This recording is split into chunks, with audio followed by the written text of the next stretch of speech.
What's up, cool cats and kittens? It is your Uncle Matt here with some very exciting news. It was announced this week that the Walt Disney Resort is reopening. Soon as I heard that, jumped in the car, put in the old Navigator, take me to Orlando, Florida, and now we're on the road. We're heading down to Disney. It's back. We're super excited about it. We're gonna be first in line to get back in the parks. Well, probably not, because I gotta drive like 10 plus hours to get there, so I'm sure a lot of people will beat me there, but we're on our way to Disney, so thanks for joining us. It's gonna be a long ride. I'm gonna record the whole thing, put the entire drive up on a video, so you're in for a 10 plus hour video today, so buckle up, folks. It's probably gonna be a bumpy ride, literally. I think there's a lot of bad patches of interstate between here and Orlando, so literally gonna be a bumpy ride, but there's that pot of gold at the end of the rainbow known as Walt Disney World, so let's get it. All right, so a little bit of bad news. Probably should have done my research instead of just getting excited about the fact that Disney was purporting to be open, because I got all the way down here to Orlando and they're not open. So what had happened was they announced that they were going to be reopening, but obviously not right away. I made a mistake. Drove all the way to Orlando, Florida for a park that's not even open. So to make sure nobody else makes the same mistake I did, let's go ahead and go over those dates. Magic Kingdom, Animal Kingdom scheduled to reopen July 11th. Hollywood Studios and Epcot scheduled to reopen July 15th. I feel like an idiot. All right, so made it back home after my ill-fated attempt to travel to Orlando, but I came up with an idea for this video to spin out of my mistake. Is we could do an updated talk about planning vacations for this summer. That way, you know, people can watch this, see the mistake I made, learn from it as they're planning their vacations, and think about what they're doing, not just hop in a car and drive to Florida on a whim, only to find out the place you're driving to is actually not open. It was very reminiscent of a scene from a famous vacation movie. The only thing it was missing was John Candy telling me that the moose should have told me that that park was closed. Well, I guess in this situation it would have been a mouse, not a moose, but let's take a minute to talk about updated thoughts on planning a vacation. So let's start with Disney. Let's talk about what's going on there. As I mentioned, park reopening begins on July 11th with Animal Kingdom and Magic Kingdom, followed by Epcot and Hollywood Studios reopening on July 15th. Now, initially there was reports in the announcements that the resorts were opening at that time. That has since been rescinded, so I'm wondering, is Disney planning on not having their resorts open during this initial wave, you know, to possibly limit the amount of people that are going to be down there? You know, the more people they have staying on property, the more people there's going to be there that be expecting to be able to get in parks. And people aren't going to want to obviously book a hotel stay at Disney without a guarantee that they're going to be able to get in the parks. And since for this initial wave, Disney's going to be limiting the capacity of how many people can get into the parks, they may have to restrict or limit how much resort hotel availability they have, because anybody that's staying in a hotel is going to expect that they're going to get in the parks. Now, one of the interesting things that happened late last night was that Disney announced that they were wiping out all existing dining reservations, fast passes, experience reservations, basically anything outside of resort stays that hadn't already been canceled that's on the books has now been canceled. I think this is most likely because they're having to go to a new reservation system for everything with their limited capacity. So it's easier for them to just scrap everything and start from scratch, as opposed to trying to boot things over, because quite frankly, the current Disney app is not always as reliable as you would like it to be. So it's probably a good opportunity for them to just kind of scrap that all together and start from scratch. So that's interesting to note. But kind of looking at these dates, looking at these opportunities, thinking about when is the right time to go to Disney. They've halted ticket sales for right now because they obviously want to honor the tickets they've already sold, want to give annual pass holders the opportunity to be able to get into the parks with the limited capacity, but everything's going to be reservation based. You can't just show up with a ticket and say, hey, I've got a ticket, I got a pass, let me in the park. You have to have reserved your spot for the date you're planning to go, which probably, at least for the time being, eliminates park hopping, because I know a lot of people think people are going to be scared to travel, scared to go still. I don't think that's going to be the case with Disney World. I think they're going to have no problem hitting whatever their capacity number is every single day. I mean, annual pass holders alone, Disney vloggers alone are probably going to fill the parks to the brim. But, you know, that being said, Disney is not going to start selling any new tickets for the time being, and I would not expect that to happen anytime soon. I would actually expect that they're going to have to start looking at rebooking people who are already currently booked, because the amount of people who probably had summer vacations booked to begin with, coupled with the amount of people who rescheduled their spring vacations to the summer, probably has Disney booked over capacity as it is right now. So the odds of them selling new tickets seem very slim to me for any kind of foreseeable future. So I don't know that there's going to be the opportunity for anybody that doesn't already have a trip booked to book a trip anytime soon. I would love to get down there sometime this summer. Not at the initial opening phase. I think things are going to be way too crazy then, between the cast members trying to learn the systems, the people coming in trying to figure out how they're supposed to get in, and then some people being a pain in the butt about those systems. 2 weeks, 3 weeks into the reopening seems like an ideal time to try to go, because I think that's when the people that have had problems with it will have given up and will decide that going to Disney's not right for them right now. The cast members will have the systems down and be running like clockwork.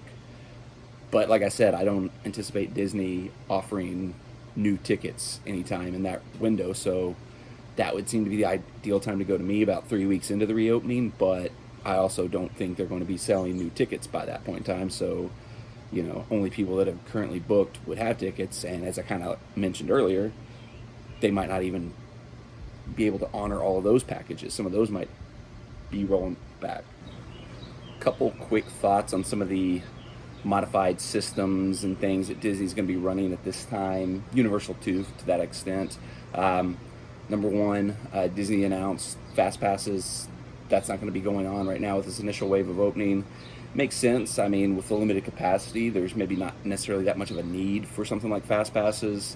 They said they're going to utilize the fast pass queue areas to expand the overall queue areas of the ride so that they can more properly socially distance people.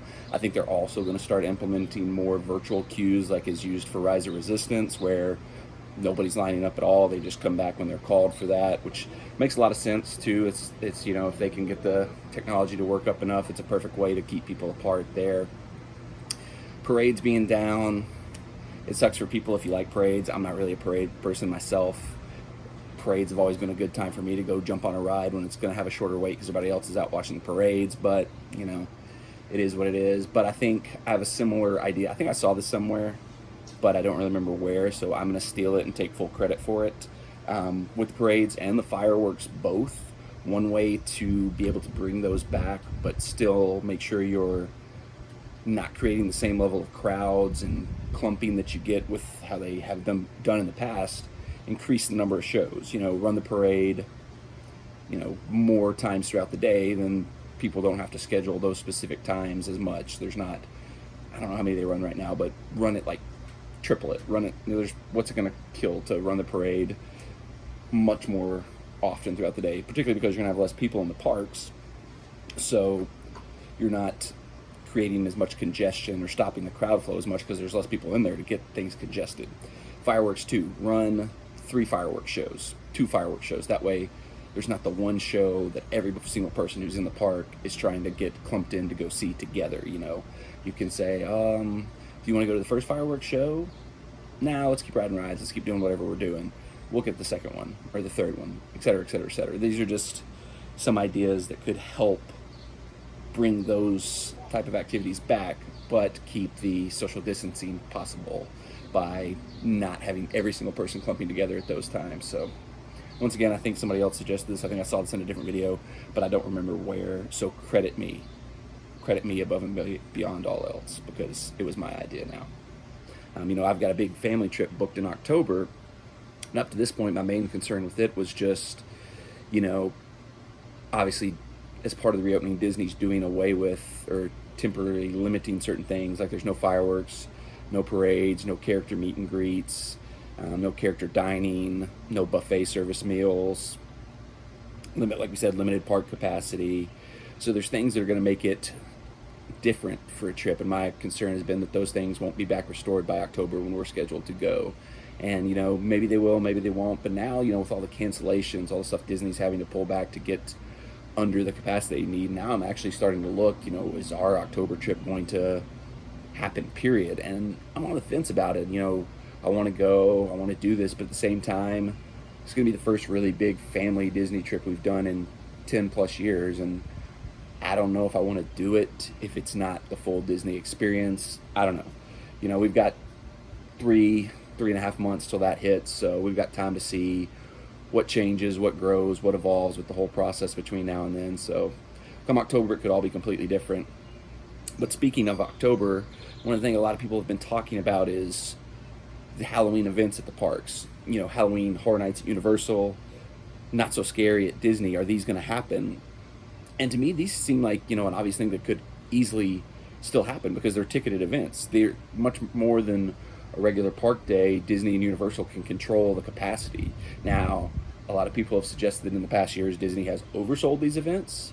So maybe now Disney Universal scale back, obviously, how much they would sell to get into these events. And, but they would also have to change how the events are structured because, if we're still not having parades and fireworks by October, that takes away a huge chunk of what the event for Mickey's Not So Scary is all about.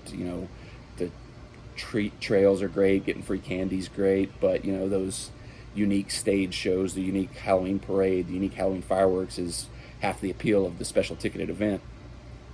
And Halloween Horror Nights, the way they just make everybody just parade through the houses like a caravan nonstop, that's gonna have to change. They're gonna have to probably do it more like a traditional haunted house where your group goes through, then we take a break, the next group goes through.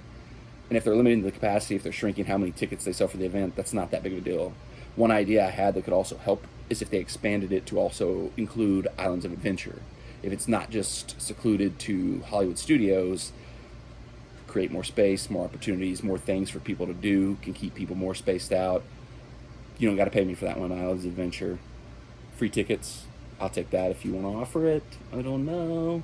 That's just one idea I've had, to expand Halloween Horror Nights, but not necessarily expand the capacity. You've got more space to utilize, so why not utilize it? It just makes sense on my mind. Now, looking at vacation options beyond Disney, Universal, that kind of whole bubble area, in my original planning a vacation video, I said probably the first things that would be good trip ideas would be going to the beach, going to Gatlinburg, or if you're not in the Tennessee area, like a mountain cabin type retreat near you. I still think those are probably the top two. My parents just actually came back from a beach trip down to Panama City Beach, Florida. Everything seemed to go well. They didn't seem to have any issues with anything. They drove down, so didn't have to deal with any of the, flight type things, wearing a mask, the security checks you have to go through for a flight, so that was a little bit easier on them. They were staying in a condo that's owned by a friend of theirs, so a little safer than a hotel room or a random condo where you don't know who's been in and out of it recently.